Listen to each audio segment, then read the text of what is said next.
북한의 핵미사일 위협은 능력은 고도화되고 있었고 북한은 이를 우리에게 사용하겠다고 매일 위협을 했습니다. 미중 간의 전략적 경쟁은 이제 패권 정쟁으로 악화되고 있었고 지정학적으로 그 중심에는 저희 대한민국이 있습니다. 러시아와 북한의 군사 밀착은 한반도와 세계 안보에 실체적인 위협이 됐습니다. 특히 지난해 말 북한이 러시아에 파병한 것은 북한군이 전쟁 경험을 습득할 뿐만 아니라 러시아로부터 많은 반대국가 예상이 됐기 때문에 이는 오롯이 대한민국에 대한 위협과 도발로 돌아올 것이 뻔했습니다. 그리고 미 행정부가 새로 출범하게 됐는데 아직 외교 안보나 경제 정책이 확정되지 않은 상태에서 불확실성이 높았습니다. 그럼에도 불구하고 이러한 안보 도전을 극복하기 위해서는 국내에서 힘을 모아서 대처해야 되는데 그렇게 하기는커녕 오히려 힘을 분산하고 있었습니다. 이런 측면에서 대통령께서는 대한민국이 누구보다 더 안보 현실에 대해서 매우 위중하다고 느꼈을 것이라고 생각합니다. 예, 좀 보충해서 물어보겠습니다. 지금 우리나라가 처한 현실이 지금 중국이나 북한으로부터 여러 가지 위협을 당하고 있는데 그동안에 국민들이 색깔론이라든지 이런 어떤 야당의 비판이나 또는 이른바 진보 진영의 비판으로 인해서 그런 문제를 제기하면 굉장히 근거 없는 것처럼 국민들이 받아들이는 경우가 있는데 최근에 나온 사태들을 보면 민노총 간부들이 간첩 행위를 한 걸로 해서 유죄 판결을 받고 그런 사안들이 있지 않습니까? 그런 내용 좀 아십니까?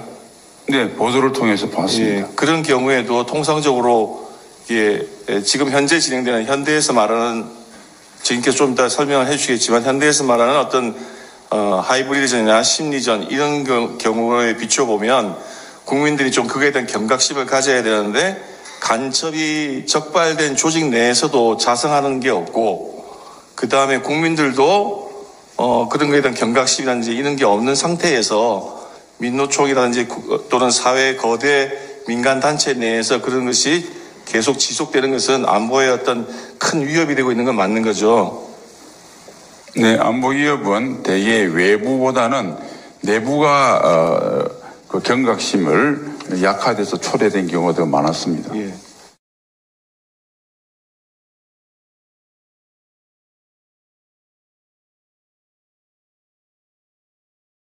그래서 질문 드리겠습니다. 증인은 2024년 12월 3일 밤 성북동 안보실장 공간에서 휴식을 취하고 있었는데 21시 19분경 증인의 보좌관인 양원석으로부터 대통령 부속실에서 대통령이 수석비서관 이상 회의를 소집했다는 말을 듣고 21시 40분경 용산 대통령실로 출발하셨죠. 네. 사실 이 무렵 외교 현안으로 피청구인이 트럼프 미 대통령 당선자를 방문하는 승반 날짜를 논의하는 중이었기 때문에 증인은 이 문제로 회의가 소집되는 것인가 추측하여 보기도 하였죠. 그렇습니다. 또 용산으로 향하는 승용차 안에서 기자들 사이에 밤 10시에 대통령이 긴급 재정경제명령을 발표할 것이라는 소문이 돈다는 이야기를 듣기도 하셨죠. 네, 국방부 대변인실에 어떤 기자 한 명이 그런 카톡으로 저에게 보냈습니다.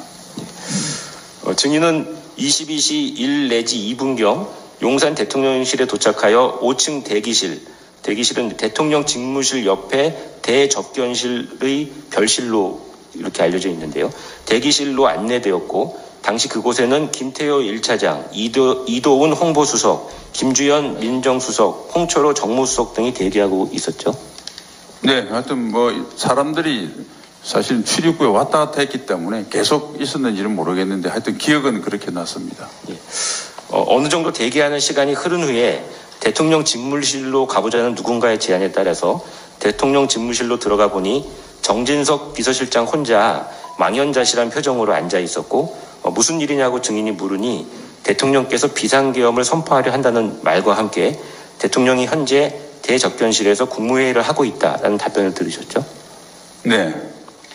그때 갑자기 대통령이 대접견실에서 복도로 나왔다는 말이 어디선가 나와 증인은 비서실장 등과 함께 집무실에서 복도로 나와 비서실장은 대통령에게 대통령님 그것은 절대 안 됩니다 라고 하였고 증인도 무슨 비상계엄입니까? 라고 말하셨죠. 그런 취지로 말씀했고 몇몇 수석들도 따라가면서 비슷한 취지로 말씀한 것 같습니다. 증인이 그때 무슨 비상계엄입니까? 라고 비상계엄 선포에 반대하신 이유는 무엇인가요? 그때는 무슨 논리를 생각할 때가 아니고 바로 직전에 1, 2분 전에 비서실장한테 들었기 때문에 일단은 뭐 비상계엄을 선포하는 것이 뭐 적절한 선택이 아니다 뭐 이런 생각을 본능적으로 했습니다. 예. 증인은 그때 비상계엄의 요건인 전시 사변, 기타 국가 비상사태에 해당하지 않는다고 생각하셨습니까? 그렇게까지 뭐 조직적으로 생각할 여유가 없었고 그때는 굉장히 급박한 순간이라 일단은 뭐 지금 상황에서 비상계엄은 대통령님께서 선택할 수 있는 뭐 좋은 정치적 선택이 아니라는 생각만 본능적으로 했습니다. 예. 이에 대해 대통령이 내가 책임진다, 내가 결심한 것이다, 이미 결심했다라고 말하면서 곧바로 엘리베이터를 타고 대국민 담화를 위해 내려갔죠. 네, 뭐 그런 취지 비슷하게 내려가셨는데 그때 당시는 대국민 담화를 하러 내려가신 줄 몰랐었고요. 대통령 내려가시고 난 뒤에 저하고 비실장이 국무회의가 열렸던 대접견실에 가서 총리님으로부터 뭐 자세한 그런 이야기를 들었습니다. 예. 그 후 증인이 비서실장 등과 함께 국무회의가 열린 대접견실로 들어가니까 그곳에 한덕수 국무총리와 조태열 외교부 장관, 최상목 기재부 장관 등이 있었고 증인이 어떻게 된 거냐 물으니 다른 말은 안 하고 큰일 났다라고만 다들 말했다고 하는데 사실입니까? 네, 제가 물어봤는데 뭐 그분들도 경향이 없었는데 답은 안 하고 큰일 났다고 하고 뭐 기재부 장관하고 기억나는 것은 그 외교부 장관이 뭐 반대다 뭐 이런 이야기를 뭐 자기들끼리 하고 있던 걸로 기억하고 있습니다. 증인은 대접견실에 들어갔을 때는 아까 집무실에 들어갔을 때 탁자 위에 비상계엄 선포문 등 서류가 있는 것을 보셨습니까? 저는 그 어떤 서류도 본 기억이 없습니다. 예. 증인은 당시에 한 국무위원께 방으로 안내해서 들어가면서 큰일 났다, 국방부 장관이 사고를 친 것 같다라고 말씀하신 사실이 있습니까? 아닙니다. 그 총리님이 그렇게 말씀하셨는데 그거는 이제 정정을 제가 해드렸는데 그거는 나중에 해제하러 한 11월 4일 02시 30분 정도경에 총리님이 들어오셨습니다. 그래서 이제 총리님께서 대통령님께 보고 들어가기 전에 총리님도 도대체 이게 어떻게 이루어진 사항을 전혀 모르니까 제가 그때까지 파악했던 이 진행 사항을 옆방에서 보고를 드렸습니다. 그래서 이제 합참의장이나 계엄사령관은 잘 모르고 있고 주로 국방부 장관이 지시다고 한 것 같다. 뭐 이런 취지로 상황 보고를 드렸던 내용입니다. 이것을 총리님께서 경찰에 진술할 때 국무회의 전에 그러니까 선포 위한 국무회의 전에 한 거로 좀 착각하셨는데 사실은 그렇게 돼서 제가 그 수사기관에 정정도 했고 뭐 그런 상황입니다. 예, 알겠습니다. 예, 국가안보실은 북한의 도발에 대한 대응도 맡고 있기 때문에 증인은 대통령이 비상계엄을 선포한 이후에 국가안보실 산하 위기관리센터장 김상호 소장에게 2, 3회 전화를 하여 북한과의 전선, 접경 지역에 이상이 없는지를 확인하셨죠? 그렇습니다. 그 후 방송을 통해 국회에 계엄군이 진주하는 상황을 알게 되었고 군이 국민들과 충돌하면 안 된다는 생각에 23시 30분에서 24시경 김명수 합참의장에게 전화하셨죠? 그렇습니다. 증인이 합참의장에게 국회에서 충돌이 나면 큰일 나는데 계엄군과 연락해서 그것을 막을 방법이 없는지를 물어보았고 김명수 합참의장도 자신이 계엄군에 대한 지휘권이 없다고 하였죠. 그렇습니다. 그러다가 증인은 2024년 12월 4일 01시 3분경 방송을 통해 국회에서 비상계엄 해제 요구 결의안이 가결되는 것을 보셨죠? 그렇습니다. 이후 01시 20분경 대통령 부속실로부터 지금 대통령이 합참 전투 통제실로 이동하는데 국가안보실 인성환 2차장과 최병욱 국방비서관이 수행하라는 연락을 받으셨죠? 네, 뭐 부속실을 제가 직접 받은 거 아니고 부속실에서 우리 보좌관한테 알려줘서 보좌관이 저한테 보고했습니다. 예.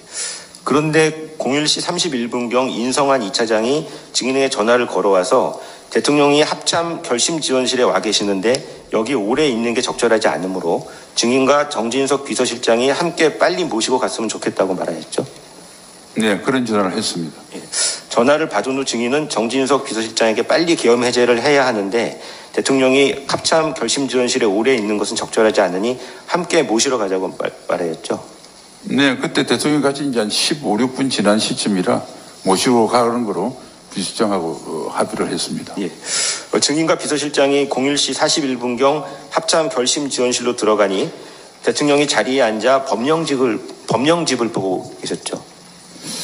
법령기라 특정할 수는 없는데 큰 책자를 보고 계셨고, 제가 기억에 그때 의안 이런 말씀을 하셔서 제가 국회의원 한 경험이 있어서 국회 관련 법령징을 보고 계시나 이런 생각은 했습니다.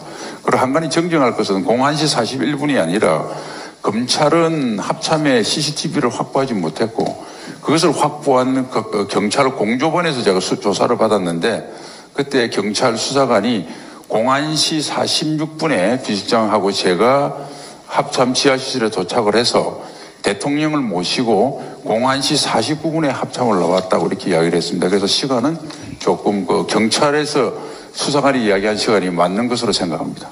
예. 증인은 대통령이 계엄 법령을 보면서 김용현 장관과 박안수 총장만 남고 다른 사람들은 나가달라고 한 사실을 알고 계신가요? 그거는 제가 모르는 사항입니다. 초기 사항으로 아마 인승환 처장이 저에게 그 사항을 보고를 한 것으로 기억합니다. 예.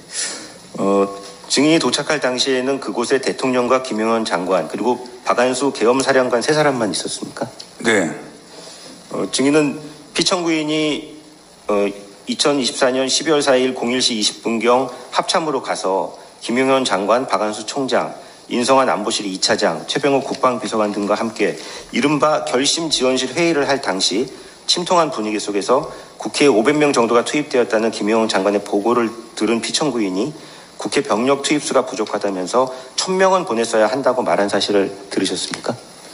저는 그 사실에 없었기 때문에 일단 모르고요. 저는 한 바에 의하면 우리 그 2차장과 국방비서는 그런 사실을 없었다고 보고를 했고 그들이 국회 국조특위에서 정인 순서를 한 가운데 정인으로 신문을 받을 때도 그러한 이야기를 들은 적이 없다고 증언하는 것을 보았습니다.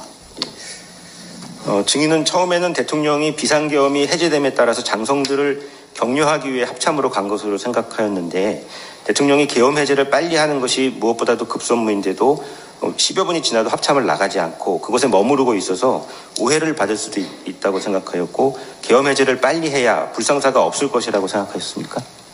네, 제가 그 계엄 상황을 잘 모르는 상태에서 TV를 보니까 시민들하고 또 국회 인원들하고 막 섞여 있는 것 같아서 빨리 계엄 해제를 하고 병력을 철수시켜야 혹시 이상한 우발 사태가 안 나도록 해서 관심이 거기에 있어서 대통령께 빨리 해제 건의를 해야 되겠다 생각을 했습니다. 계엄이 해제 요구안이 가결된 이후에 대통령이 그 합참 결심지원실에 상당 기간 머무르면서 육군 참모총장, 계엄사령관 그리고 국방부 장관 3사람만 남아서 그 협의를 진행하는 과정에서 증인은 제2계엄 등 또는 계엄 해제를 거부하는 그런 사태 등에 대해서 우려를 하셨습니까?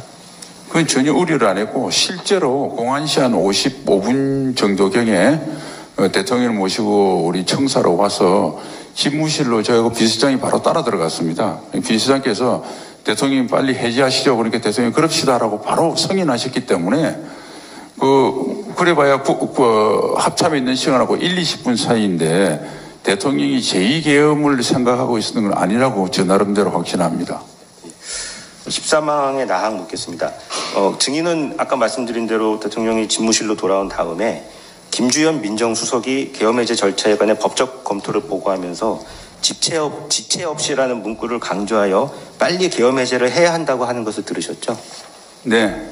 그러니까 그때 대통령께 이제 계엄해제와 관련돼서 의사소통은 저하고 비서실장이 했고 또 민정수석도 왔고 나중에 온 국무총리는 해제 건의보다는 해제를 위한 국무회의를 개의하겠다고 하니까 대통령이 승인하셨거든요. 그래서 대통령이 한 3갈래를 보고를 받았는데 그때마다 바로 해제하자고 말씀하셨습니다. 예, 14항 묻겠습니다. 증인은 대통령이 왜 이렇게 비현실적인 조치를 했을까라는 의문이 들고 또 국정 운영의 해법을 계엄과 군 투입으로 했다는 점에 대해서 이해하지 않고 동의하지 않으시죠? 예, 요거 제 주관적인 평가는 말씀드리지 않겠습니다. 예, 지금 피청구인은 거대 야당의 폭주에 대하여 국민에게 경종을 울리기 위해서 계엄을 선포했다라는 그런 변론을 하고 있습니다. 증인이 생각할 땐 국민에게 경종을 울리기 위해서 비상계엄 선포하는 것이 가능하다고 생각하시나요? 그 당시에는 제가 상황을 잘 판단을 못했는데 그 뒤로 쭉 진행온 계엄이 그렇게 짧은 것들, 그다음에 기타 여러 가지 대통령 말씀으로 볼 때 충분히 그럴 가능성이 높다고 저는 생각합니다.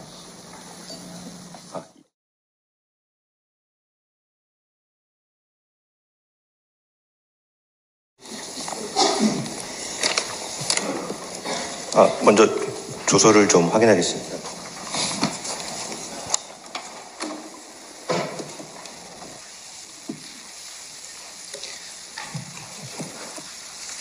예, 증인, 안보실장님 증인을 요청하겠습니다. 네. 이게 증인이 2025년 1월 2일 서울중앙지검에서 이 사건 비상계엄 선포와 관련해서 변호인의 입회하에 참고인 조사를 받으시고 사실 그대로 진술하고 종료시에 조서를 열람해서 진술한 대로 기재되었음을 확인하고 서명 날인하신 그 서류 맞으시죠? 네, 그렇습니다. 예, 질문 드리겠습니다. 네, 이항은 생략하겠습니다. 예, 사망입니다. 증인은 2024년 3월 말에서 4월 초순경 삼청동 안가에서 윤석열 대통령이 마련한 만찬에 김용현 당시 경호처장, 조태영 국정원장, 여인영 방첩사령관과 함께 참석한 사실이 있으시죠? 네. 당시 만찬은 원래 대통령이 증인과 국정원장, 방첩사령관에 대하여 방첩 조직을 강화하고 국정원도 차분하게 일을 잘하고 있다는 등 격려하는 자리였지만 피청구인이 시국에 관해 이야기하게 되었고 피청구인은 그때까지 진행된 야당 관련 문제, 정치 상황 등에 대하여 울분을 토하셨죠. 울분까지는 아니고 다양한 주제를 말씀하신 걸로 기억합니다. 예, 피청구인은 굉장히 답답한 심정, 특히 의료개혁과 관련하여 난항을 겪고 역풍이 이는 상황에 대하여 혼자서 1시간 가까이 길게 토로하였죠. 혼자서 길게라기보다 1시간 동안 주로 대화를 주도하셨고 저희들이 또 자유롭게 의견을 개진하는 그러한 자리였습니다. 예. 이런 과정에서 피청구인은 정상적인 정치 상황으로 가기 굉장히 어려워졌다 언급하면서 비상한 조치를 해야 하지 않겠느냐라고 발언하였죠. 네, 정확한 워딩은 기억나지 않은데 그런 취지의 말씀이 있었던 것으로 기억합니다. 예. 피청구인은 군이 나서야 되지 않느냐, 적극적인 역할을 해야 하지 않겠느냐라고 말하였죠. 네, 그런 말씀을 했던 것이 아니고 저를 보고 말씀하셔서 제가 그렇게 느꼈던 것 같습니다. 예. 증인은 그 당시에 비상한 조치, 또 군이 나서서 적극적인 역할을 한다. 이걸 어떻게 이해하셨나요? 여러 가지 말씀 중에 지나가시는 말씀을 하셔서 그냥 말씀하신 그 취지 그대로 받아들였습니다. 별도로 추가적인 생각은 안 했습니다. 그러니까 비상한 조치로 군이 나서서 적극적인 활동을 한다고 하면 그게 법률 개념으로 치자면 현행 법령상 어디에 해당하는 건가요? 법령보다는 과거의 경험으로 볼 때 군이 좀 현실 정치에 이렇게 역할을 하는 것 정도로 저는 그 분위기로 이해를 했습니다. 결국 계엄이나 이런 비상계엄이나 이런 것까지 포함하는 군의 정치 개입으로 생각하셨단 말씀이신가요? 그런 계엄까지 생각은 못했고 어쨌든 어떤 경우든 저는 그 적절치 않다고 이렇게 제 의견을 피력한 적이 있습니다. 예. 이에 대하여 증인은 제가 법은 잘 모르겠지만 역사적으로 볼 때나 당위성 면에서는 적절치 않다. 국민이 용납하지 않고 장병들은 국민과 생각을 100% 같이 간다. 그것은 현실성이 없다고 반대하셨죠. 네, 법적인 문제를 떠나서 어떤 어려움을 해결하는데 좋은 솔루션은 아니란 취지로 제가 진술을 드린 것으로 기억합니다. 증인께서 당시 그 대통령의 그런 어떤 구상에 반대하신 나름대로의 그 당시에 그 합리적인 이유라든지 나름대로 논리적으로 분석하신 어떤 근거를 가지고 거기서 반대를 하신 건가요? 구상을 대통령께서 밝힌 거 그런 정도는 아니었고 그 대화를 하면서 지나가는 말투로 그런 비슷한 말씀을 하셔서 그냥 듣고 별다른 말씀을 안 드리려고 하다가 아무래도 이제 저를 보고 말씀하셨기 때문에 저는 평소에 이제 제가 알고 있던 역사관 그리고 군나의 현실, 우리 국민의 정치 의식 등을 고려할 때 뭐 그러한 것들은 그렇게 썩 유용한 방법이 아니다 이렇게 말씀을 드렸습니다. 예. 그러면 그때 증인은 계엄의 요건인 전시사변, 그밖에 국가 비상사태에 해당하지 않는다라고 그렇게 판단해서 반대하신 건가요? 계엄이라는 건 생각을 못했기 때문에 그거는 뭐 적절치 않고 저는 뭐 비상하게 이렇게 조금 뭐 조치를 하는 것 정도로 이해를 했고 계엄과 관련된 생각은 하지 않았습니다. 예. 증인은 1979년 육사 3학년 당시 12.12 사태를 겪는 등 군인으로서의 경험을 통해서 군의 정치 개입은 안 된다는 확고한 신념을 가지고 계시죠? 그렇습니다.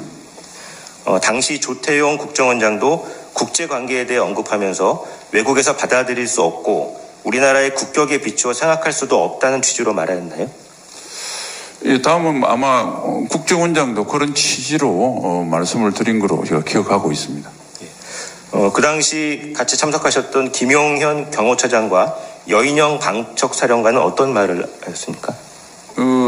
저하고 국정원장이 그런 말씀을 하니까 대통령께서 다른 화제로 돌려버려서 그 사람들은 의견을 표명할 수 있는 시간적인 그게 없었습니다. 그래서 별도로 아무런 이야기를 하지 않은 것으로 제가 기억합니다. 위 대통령과의 만찬 자리를 마친 후에 증인은 김용현, 여인영과 증인의 국방부 장관 공간에서 차를 마시면서 이야기를 나누셨죠? 그렇습니다. 김용현 당시 경호처장은 증인의 육사 1년 후배일 뿐만 아니라 근무 연도 상당히 깊어 오랫동안 형-동생 관계를 유지해온 그런 사이시죠?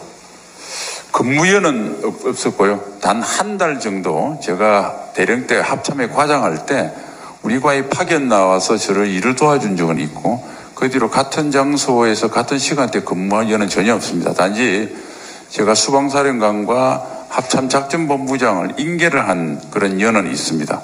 그리고 이제 형 동생은 되게 뭐 국회에서도 국회의원들끼리도 그렇게 많이 하는데 증인은 당시 대통령이 아무리 취중이라도 저런 말을 하면 문제가 될 수 있겠다는 생각하에 김용현과 여인영에게 대통령이 왜 울분에 차서 화를 내시며 저런 말씀을 하시느냐라고 물으셨죠? 울분과 화는 거 잘못된 좀 제 생각과 다른 표현이었고요. 어쨌든 지나간 말씀이 있지만 혹시 다른 분들한테도 그런 말씀을 하시면 괜한 오해가 될 수 있겠다 싶어서 그 두 사람에게 특히 이제 대통령을 근접해서 모시는 김용현 그 경호처장에게 좀 유익 있게 그렇게 대통령 잘 모셔라. 그리고 대통령을 잘 모시는 길이 그런 말씀을 혹시라도 안 할 수 있도록 하는 것이 부화된 저희 도리다. 뭐 이런 취지로 이야기를 했던 것으로 기억합니다. 그러면서 증인은 국방부 장관으로서 대통령이 언급한 비상한 조치에 절대 반대한다. 반드시 증인의 뜻을 대통령께 전해달라고 말씀하셨죠? 네, 뭐 그런 뜻을 저를 계기로 해서 대통령께서 그날 우리가 사실은 술을 곁들인 식사 자리였는데 혹시 그걸 그렇게 깊게 생각 안 하실 수도 있어서 제 핑계를 대서 한번 경호처장에게 대통령께 그렇게 말씀을 좀 전해달라는 뜻으로 그런 표현을 썼습니다. 예. 그리고 김용현 경호처장에게 대통령이 말씀을 잘 듣는 사람한테 오늘 취중에 이런 얘기를 했다는 점을 전하고 다음부터는 대통령이 이런 말을 하지 않도록 하라고 당부하셨죠. 네, 사실은 저 같은 경우는 대통령님과 장관이 됐지만 별도로 시간을 가지고 온 적이 별로 없었던 상태였는데 그런데 이제 저한테 저런 말씀을 하시는 거 보고 다른 혹시 아주 가깝지 않은 사람들 이야기를 할까봐 아무래도 대통령 주변의 인간관계는 경호처장이 잘 아니까 대통령께 좀 말할 수 있는 분들을 한번 봐서 오늘 일을 좀 설명하면서 지나가는 말투였지만 한번 말씀드리는 게 좋겠다 그래서 제가 제안을 했습니다. 그랬더니 경호처장은 제 말에 100% 동감을 했고 그렇게 하겠다고 했습니다. 네. 그 대통령께서 국정을 운영하려면 여러 가지 그 목소리를 많이 들어야 되는데 지금 증인께서 대통령이 말씀을 잘 듣는 사람한테 이 말씀을 전해달라고 할 때 보통 그 당시 증인은 어떤 분들을 머리에 좀 염두에 두고서 이런 말씀을 하셨나요? 제가 사실은 대통령님 주변의 개인적인 인간관계를 잘 몰라서 그냥 보도에 이렇게 보면 뭐 성함은 말씀드릴 수 없지만 여러분들이 대통령과 가깝다고 그래서 뭐 그런 원로들한테 이야기하면 되지 않겠느냐가 염두에 뒀는데 김용희 시장한테는 구체적인 사람이나 그런 걸 거명한 적은 없습니다. 혼자 그렇게 생각했습니다. 예. 국방부 장관 교체 관련돼서 질문 드리겠습니다. 2024년 8월 13일 증인은 국방부 장관에서 국가안보실장으로 임명되셨죠? 그렇습니다. 예, 그 1, 2주 전 대통령이 증인에게 갑자기 대통령 비서실 안보실장을 맡아주었으면 좋겠다는 이야기를 하였습니까? 네, 대통령께서 말씀하셨죠. 그때 대통령은 전략과제인 원전 방산 등을 유치하기 위하여는 적극적인 경제 외교가 필요한데 국방부 장관이 해외로 나갈 수 없고 안보실장도 나가기 어려우니 영어를 잘하는 당시 국가안보실장 장호진을 외교안보특보로 임명하여 그 임무를 맡기고 증인이 안보실장을 맡아달라는 취지로 말씀하셨죠? 네, 특히 하나 더 보태면 이때까지 안보실장 세 분이 다 외교 전문가였습니다. 그런데 그때 다시 국방 전문가가 맡아서 러북 간의 군사 밀착도 있고 그다음에 미국의 대선 결과에 따라서 특히 안보 중에서도 국방 정책이 변화가 많을 것 같으니까 좀 장관을 마친 중량급 있는 인사가 무게를 가지고 국방 위주로 좀 국방을 좀 중심을 둔 이런 안보 정책을 펴달라 이런 말씀도 있었습니다. 네. 이때 이에 증인은 군 출신인 증인 자신은 국방부 장관은 잘할 수 있는데 안보실장은 외교도 잘해야 하니 자신이 없다라는 취지로 답하였고, 예. 그 후 얼마 지나지 않은 2024년 8월 12일 아침 피청구인은 체코 원전 수주 관계로 좀 빨리 오늘부로 국가안보실장을 교체해야겠다고 하면서 증인에게 안보실장을 맡아달라고 다시 말하였고 증인은 대통령이 두 번째로 말씀하시고 국가적 사안이라 생각하여 수락하셨죠. 그렇습니다. 바로 2, 3일 후에 장호진 특보가 제이크 셜리번 미 안보보좌관을 만나기 위해서 출국이 예정되어 있어서 대통령께서 급하게 일정을 정하신 거로 이렇게 들었습니다. 7항입니다. 증인이 국방부 장관에서 국가안보실장으로 임명되는 2024년 8월 무렵 국군 정보사령부 내에 정보사령관 문상호와 여단장 박민우 사이에 갈등이 불거져서 상호 폭행과 항명으로 맞고소하는 상황이 발생하였고 또 한편 정보사 블랙 요원 명단이 유출되는 중대한 보안 사고가 발생하기도 하였죠. 그렇습니다. 그래서 증인은 이러한 사태에 대한 책임을 물어 문상호 정보사령관을 보직해임하고 교체하는 방안을 당시 여인형 국방부 인사기획관과 원천희 정보본부장에게 지시한 상태셨죠? 네, 박민우 여단장은 먼저 직무 배제를 했고요. 그러나 이제 정보사령관까지 갑자기 동시에 하면 좀 혼란이 있다는 참모들이 건의가 있어서 그때 제가 계속 있었으면 9월 중순경에 장군 인사를 하려고 했는데 그때 교체하려고 제가 준비를 했습니다. 네. 그런데 2024년 9월 6일자로 김영현 장관이 취임하면서 문상호 정보사령관에 대하여 현 보직 유지를 지시하였죠. 그거는 전혀 몰랐고 이번 비상계엄 사태 이후에 보도를 통해서 알았습니다. 그리하여 결국 이번 비상계엄 사태에서 문상호 정보사령관이 노상원 전 정보사령관 등과 함께 제2합동수사본부 불법 구성, 선관위 침탈 등의 행위를 주도하는 결과가 되고 말았죠. 그건 뭐 수사와 재판을 통해서 확정될 사항이라 제가 답변드릴 사항은 아닌 것 같습니다. 예, 그 당시 언론 보도에 당시 그 문상호, 여인영 또 김영현으로 대표되는 충암파와 그다음에 증인과 박민우로 대표되는 국방파의 대립이 있었고 거기서 충암파가 승리해서 결국은 장관이 교체가 됐다 이런 보도들이 있었습니다. 증인은 거기에 대해서 어떻게 생각하시나요? 저는 뭐 그거는 근거가 없다고 생각하고 문상호 전 정보사령관은 충암고등학교를 나오지 않은 걸로 알고 있습니다. 예, 증인이 2024년 9월경 국방부 장관에서 안보실장으로 교체된 것은 이처럼 증인이 대통령의 비상계엄 선포에 적극적으로 반대하고 김용현 등에 의하여 계획 중이던 비상계엄에서 중추적 역할을 담당할 문상호 정보사령관을 교체하려고 하는 등 비상계엄 계획에 증인이 중대한 장애가 되었기 때문이라고 생각이 드는데 어떻습니까? 뭐 인사권자인 대통령께서 판단하신 사항이긴 하지만 제가 느끼기에 계엄에 뭐 반대를 그렇게 했던 아까 만찬 분위기를 말씀드렸는데 지나가는 말투였고 그 뒤로 한 번도 계엄에 관련된 저한테 하문하신 적도 없고 그런 말 들어본 적도 없습니다. 그리고 교체했던 것은 대통령께서 아까 청구인께서 말씀하신 그런 이유로 저에게 교체 이유를 설명을 하셨고 또 그것을 브리핑했기 때문에 저는 일부 언론 보도에서 제기한 것은 사실이 아니라고 보고 대통령께서 말씀하신 것이 사실에 가깝다고 생각합니다. 대통령실 국가안보실장은 군과 국방부를 담당하고 계시죠? 그렇습니다.